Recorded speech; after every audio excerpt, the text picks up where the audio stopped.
What's good, y'all? It's your boy D-Lou back at it again with another video. In this video, I kind of want to take a different route about talking about things. So I was just recently scrolling on like Instagram and TikTok, and I was seeing like, like Mario Kart World versus like Sonic Cross World Racings or whatever it is, and like which game would be the better of the two.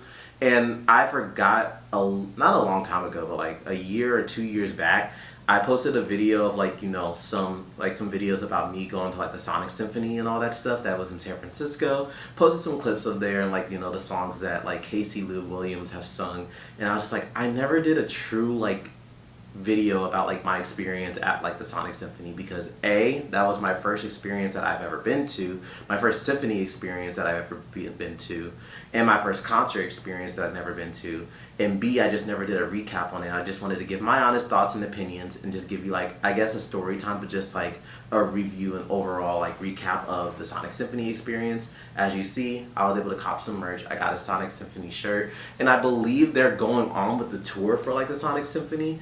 They're doing a tour, and there's going to be one in like Sugarland, I believe, in October. I'm probably might pop out to that one. It's either between that or the Avatar one, because I did want to go see like the live action Avatar, the last Airbender Symphony experience, and just see what that's about. And I was just like, you know what? I'm going to make a video because Sonic is one of my favorite gaming characters of all times, and one of my favorite franchises of all times, because he had a very impactful stage in my life, and just his games and like the characters and just everything about Sonic, be it the high stages and low stages, like the dark ages, the Dreamcast era, and even where we're at now, like the rebirth era of Sonic. It means a lot to me, and I wanted to do a video about him and the Sonic Symphony experience on my channel, the different songs and like what the genre I guess means to me, and like how it impacted me as far as like my concert and symphony experience. So that's what we're going to cover on today's video. But before we get started, don't forget to like, comment, subscribe. Don't forget to share this video with a friend so that we may continue to grow into the people that God wants us to be each and every day. And without further ado, let's get into the video. Let's get it, gang.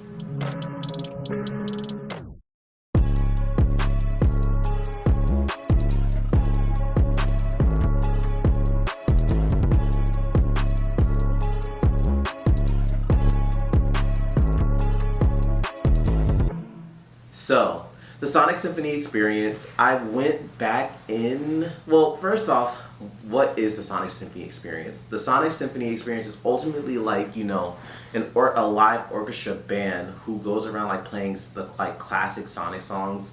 Like, it's pretty much split up into two parts. There's like the original symphony experience that you go to, and it has it's just simply just music, no vocals and all that. So like it covers like some music all from from Sonic on the Sega Genesis, so Sonic 1, Sonic CD, Sonic 2, Sonic 3, Sonic 3 and Knuckles, and all that good stuff. And then it fast forwards into the modern day, not the modern day, but the Dreamcast stage, the Sonic Adventures, and then the Sonic Adventure 2s, and then the Sonic Heroes and all that, and then it goes into the Dark Ages, and so forth and so on. It kind of just does renditions of popular songs that symbolizes the growth and era of each different stage of the Sonic genre, pretty much.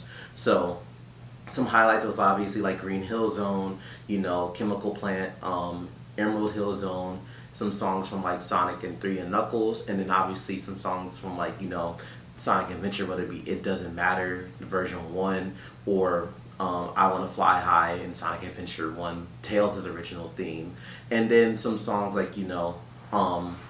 as we fast forward into the Dark Ages, where they go the Wii and Sonic Colors, how it talks about Planet Wisp and some other tracks as well. So that's all good and dandy, and I did enjoy that experience because I never been to a symphony before, and I just remember trying to cop the tickets, and I was just like, if it's a symphony, do I need to come in a tux or a suit or something like that?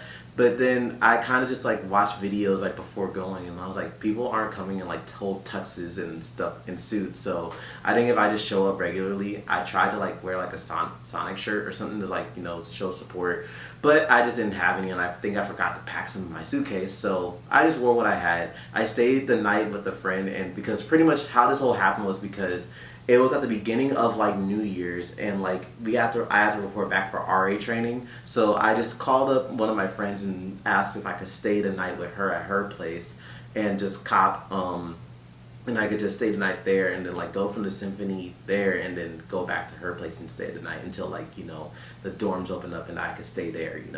So I got into San Francisco. I got to the place where I was able to like store my luggage and all that and change. Headed over to San Francisco, and then was able to get to the venue for the symphony concert, and then I found my seats. And the good news is, like, with these type of symphonies and stuff, at least the one that I went to, they're not too like pushy bargy with like, oh, like I have this seat, like it's kind of just like and I ran in late too, so I kind of was just like, oh, wherever I saw a seat and no one was sitting, I was able to just cop it. And I copped a pretty good seat like up front, and that was a surprising thing. Like, no one was just like, oh, this is my seat, like they're just, no one just showed up. So I was like, I could just take this. So literally walked in as like the symphony started, was able to catch like a good a good view of it and the composer, and just it gave me an honest appreciation for like the craft of like composers, and just whole orchestras are like dedicated to like reading the music sheets and then composing, like, and an endless amount of like practice that they put into it to make sure that this symphony is a fruitful experience for them, but also the audience as well. Because sometimes I feel like as the audience, like, we're all caught up in it, but like those are like the true stars and the MVPs, like the composers and like the orchestra and the band, like everyone who contributes to that to make the symphony for what it was. So boom, the symphony experience was done. They had the whole slideshows and like gameplay of like the different games, and it was just cool, like reminiscing and listening to these classic songs again, and some of the new songs too as well. So that closed out the symphony version of it. So that closed out Act 1, and then we had intermission. And the intermission was typically about 30 minutes. We were able to go to the bathroom, go out, get merch if we wanted to. And that's when I went and copped this like Sonic shirt. And I was just like, I want a shirt to just kind of commemorate the night. And I was just like, this is my first experience, so I wanted to get something. And did that, and then the countdown became, and then that's when it started like playing like the little song, dun, dun, dun, dun, dun, dun, dun, dun, dun, dun, dun, dun, dun, dun, dun, like the song that Sonic was underwater, kind of just symbolizing like, hey, you need to get back to your seats because we're about to start like the second half of the show. And then like Casey Lee Williams, for those of you who doesn't know Casey Lee Williams, she's the newest singer that they brought out for like the Sonic Symphony, and also she's the lead singer for the song Without You from Shadow Generations, and she did a phenomenal job for that song. I think Sega was right, like bringing her in. To me, this is my honest opinion, just my honest opinion, I think like she's like the best, at least guest singer that they brought out for like the whole symphony, as far as like just people bringing on to like sing these classic songs. And like the way that she sings and just has pure emotion and just shows like pure like just drive and ambition to like trying to bring these songs to life in her own voice, and not emulate like the voices of like who the original like composers were, whether it be Johnny Giovelli or or the dude who sung Undefeatable and Break Through It All from Sonic Frontiers. Like, she tried to make it her own, and I deeply respect that, because some people, they'll try to copy a person like note for note and like singing style for singing style, but that's not what's make them them and sets them out. Like, she had her own way of like making the songs her own, and I just remember the complete order of like how she brought it out. So first, if I remember correctly, I think she did Endless Possibility first, and that's what we opened up to. So just hearing like Endless Possibility, and I know a lot of people, they're diverse with like, oh, like Sonic Unleashed is good, Sonic Unleashed is bad, and like with the unofficial port of like Sonic Unleashed coming to PC now, like now it's just like, oh, Unleashed isn't that bad after all. Personally, in my camp, I always thought it was cool. I like Unleashed a lot. I wouldn't say it's the best Sonic game in my opinion, but that's just me. And I know opinions and people in the Sonic fandom, they're just like, oh, like if you don't like our opinion, then it's literally off with your head and to the guillotines with you. And I'm just like, hey, I'm just stating what I like. I have the right. It's freedom of speech, so I'll state that. But just hearing Endless Possibilities, it was so cool. And then hearing like his world, like something from Sonic 06, and the slideshows too, like how it like was just formatted and put together, it just felt like so reinvigorating. Like it was just so cool. But the part that got me the most, you guys, was they sung those two songs, and then you just hear the da da da da da da da da da da. You just hear like that part, and it's "I Am All of Me," and then like the dude who plays the guitar, he was like, "Oh, we're bringing out another guest with us for tonight's symphony." He's like, "Oh, put your hands together for Jun Sonoe," and I just remember the crowd just flipped out, like they just like it was just so cool just seeing him come out and like him playing on like his original Shadow guitar, originally meant for that, like, you know, for Shadow the Hedgehog, and him coming out and just playing all these songs with us too, getting us hype and just bringing the show to life as well. Like, if everyone in that symphony experience, they did their thing that night. I will say that. So it was just cool as far as that. So once they did "I Am All of Me," they transitioned to, this is interchangeable for me, but I think they changed this into one of, if not probably my favorite Sonic song, depending on the day, "What I'm Made Of." They sung that, and I generally got so hyped when I heard that. Like the first da da da da da da da da da, like it was just so cool. Like I genuinely was so hyped. I was like, "Let's get it!" And then just remembering like the good times that "What I Made Of" has brought me, and just Sonic Heroes, because I know Sonic Heroes isn't everyone's cup of tea, but for me it just meant a lot, especially like that last part for how they concealed it and was just like, oh, like, you know, "What I Made Of" isn't like the main theme of Sonic Heroes, but they had Sonic Heroes in main theme, but like they concealed it so well to where like it was the element of surprise when that boss fight came. It was just show them "What I'm Made Of" and like Metal Overlord. It was just so cool. It really was. So they sung those songs, and then they played like, you know, Sonic Superstars, like the original project that they were working on. I don't think it released at the time, so they did an original composed for that. And then this is the one that kind of blew me away too. Like they started playing like Undefeatable and like Break Through It All, and then I heard that for the first time. But it's, granted, I remind you, I never played Sonic Frontiers up until that time, so I heard that song. I heard those two songs first, and I was just like, "What the freak is this?" Like I was like, "Is this really Sonic?" And then people were like, "Yeah, no, this is Sonic." And I was just like, "When did Sonic turn into this? Sonic music turn into this?" Like, don't get me wrong, "Live and Learn," "What I'm Made Of," "Open Your Heart," like it is Sonic rock. But I didn't think it was gonna go like that, and I was just like, "Wait, this is Sonic music nowadays? This is different from what I grew up with." But it was still cool, and over time I gained a greater appreciation for it. And "Undefeatable" is probably up there with my top 3 or 4 favorite Sonic songs, to be honest with you.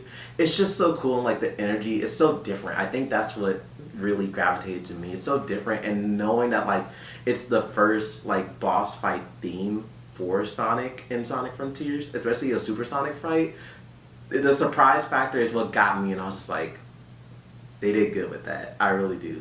I like Undefeatable. I liked Break Through It All, and then they played Night of the Wind, which was really cool. Night of the Wind. I've always loved Sonic and the Black Knight. I remember my pops buying that for me on the Wii. Just waking up every morning at like 7, 8 o'clock in at our first house that I was born in, and just like grabbing the Wii, turning on the Wii remote, and then my pops would be like, "What you playing?" And I'm like, "Sonic and the Black Knight," and he just used to sit and watch me. It just brought back a lot of good childhood memories, for real. It was just really dope, and just seeing that play to life, and just hearing like the live orchestral versions of it, it just gave me a greater appreciation for like Sonic music. And I know, like, you know, there's a whole contentious topic where it's just like, oh, like, you know, being black and like liking this type of stuff, whether it's like, you know, oh, like liking anime music or liking, you know, video game music. It's just like, oh, like, what the heck, like, you're weird. And it's just like, bro, I like what I like. Just let me live. I'm not harming anyone. Like, sure, you may look at me weird, but I honestly don't care. Like, I'm not harming anyone. This is what I like, and I'm gonna go see and do what I like, you know? So just really doing that, it was just so cool. Open Your Heart. And then just hearing like the modern day version of how Casey Lee sings it, and then like just the orchestral version, it was so dope. And then the one that got me too was just the lead up and build up for like Escape for the City. And then just hearing that, like, just the bass line when the dude hit it, he was like doom doom doom doom doom doom doom, and that was just so cool too. Like, I just really appreciate that, and just how everyone was like singing along. Like, there was never a dull moment to where people like, it was like a drop of energy, you know? Like, it generally felt like everyone was just like, you know, involved, deep, like highly involved, and was just highly engaged. Like, for example, when it came to Reach for the Stars, there was a moment where like people just took out their like flashlights and just started waving it around, like, you know, Reach for the Stars and like the lights and all that. And it was just so cool and heartwarming to see the Sonic like community, at least in San Francisco, get together and like, you know, celebrate Sonic and the Symphony. But obviously it didn't end there. Like they thought they were gonna end it there, and they were like playing with around. They're like, yeah, I think we're done yet. And then obviously as Sonic fans, we're just like, you can't end like a Sonic Symphony without playing the godfather of all Sonic songs for what Sonic is known for. And they're just like, bruh, just bring out Live and Learn. And they're just like, huh. What do you think? What do you think they want? And they're just like, do you think we should do it? And then they're just like, yeah. They're like, how about yeah. And then once they heard that, and they were like, bro, they're like just singing. It was like, all right, y'all, to finish out the last song of the night, we're gonna end it with Live and Learn. And just hearing the guitar riff open in, like it was just so cool. And like just hearing Casey's interpretation of Live and Learn for real, and just this whole slideshow presentation, and just the ambiance of it as well. Live and Learn is personally my favorite Sonic song. It's a toss-up between Live and Learn and What I'm Made Of. But really, Live and Learn has my heart under lock and key. I like what it represents. I personally think Sonic Adventure 2 is my favorite Sonic game, and probably the best Sonic game in my opinion. Only because the characters are introduced, like, you know, Rouge the Bat, Shadow the Hedgehog, you know, the storyline as far as like, you know, the hero and Dark colliding together, and then at the end them having to team up to take down like the ghost of like the past, being Gerald Robotnik, and how he, like, you know, tried to get revenge for the government offing Maria. And it was just like everything that was Sonic Adventure 2, it was just so good. It was just so concise, and it reminds me, like, this is what Sonic is all about. And knowing that, like, it was probably going to be Sonic's last game, so they're just like, hey, if this is Sonic's last hurrah, especially with shutting down the Dreamcast, we're going to make it big and show off all the stars for Sonic. And then just introducing Shadow and having two super hedgehogs fight the space colony and the Bio-Lizard, and then Shadow sacrificing his life, and it was intended for him to just die off there, but because Shadow was just a very well received character, they wanted him to bring him back. And just knowing that context, that's why Sonic Adventure 2 is like my favorite Sonic game.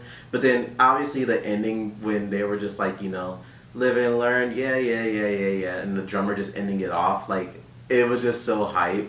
And then that was just the perfect experience. And then there's like, oh, thank you guys for coming out. And then we all took a group picture at the end, which was so dope. I wanted to get my shirt signed or like my poster signed, but I was just like, I gotta get on home, it's late. And most importantly, I didn't want to keep my friend up, for she was hosting me that night. So went on home and just was able to reflect on it and just post it. And I posted it like maybe a few weeks after like the night I went to the Symphony. But now I'm finally getting around to doing the video and just reflecting on it. It really brings back a lot of good memories. And I know that they're coming out to Texas, to the Houston area. So I think I'm probably going to go to the Symphony again, just to see like who the singer is going to be this time, and that way I can go support, show my love for Sonic, especially for like the new music, the new game that's coming out, and just showing support for that. But let me know if you guys went to the Sonic Symphony experience. Let me know what your guys' thoughts was. What's your favorite Sonic song? What's your favorite Sonic game? Let's get the comments. Let's get the discussions going down in the comments below. Don't forget to like, comment, subscribe. And I think that's gonna end of the video here. To be honest, it's just a quick one, just giving my Sonic Symphony experience and representing Sonic the Hedgehog, for he is definitely a big representation in my life as far as like video gaming and gaming. He means a lot to me. I hope he means a lot to you. I hope you guys learned something new about Sonic this time around. Once again, don't forget to like, comment, subscribe. Don't forget to share this video with a friend so that we may continue to grow into the people that God wants us to be each and every day. Jesus loves you. Once again, it's your boy, D-Lou, signing out. Take care.